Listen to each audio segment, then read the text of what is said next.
Soyons saints, en partenariat avec Magnificat. Nous souhaitons une bonne fête aux Constant, Pio, Lino, Zacharie et Élisabeth, parents de Saint Jean-Baptiste. Ils étaient 3 petits-enfants qui s'en allaient glaner au champ. Ils n'étaient pas sitôt entrés que le boucher les a tués. Les paroles de la légende de Saint Nicolas conviennent bien aux 3 enfants mexicains, Cristobal, Antonio et Juan, âgés de 12 à 14 ans, que nous fêtons aujourd'hui.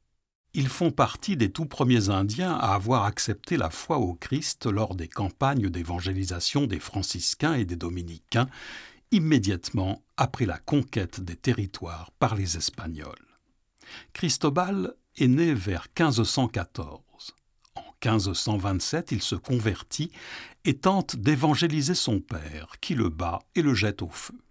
Sa mère essaye de le sauver, et après une nuit d'agonie, son garçon meurt après avoir pardonné à son bourreau. Juan est le page d'Antonio, fils d'une famille indienne influente. Ils sont nés en 1516. Ils désirent partir évangéliser en 1529 aux côtés des missionnaires. Et lorsqu'on leur répond que c'est trop dangereux, ils demandent « Saint-Pierre, Saint-Paul, Saint-Barthélemy, ne sont-ils pas morts pour Dieu ? Pourquoi ne mourrions-nous pas pour lui, si telle était sa volonté ?» Surpris à détruire des idoles quelques jours plus tard, ils sont cruellement tués par leurs compatriotes. Béatifiés en 1990, ils sont canonisés en 2017 et déclarés patrons de la jeunesse mexicaine par le pape François.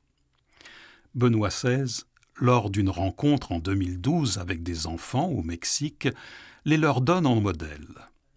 Écoutons ces paroles. « Vous n'êtes pas seuls, mes chers petits amis.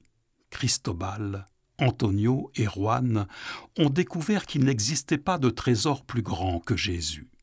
Ils étaient petits comme vous. Et d'eux, nous pouvons apprendre qu'il n'y a pas d'âge pour aimer et servir. Seigneur notre Dieu, tu as les paroles de la vie éternelle. Et malgré leur jeunesse, Cristobal, Antonio et Juan ont confessé leur foi, source de leur joie.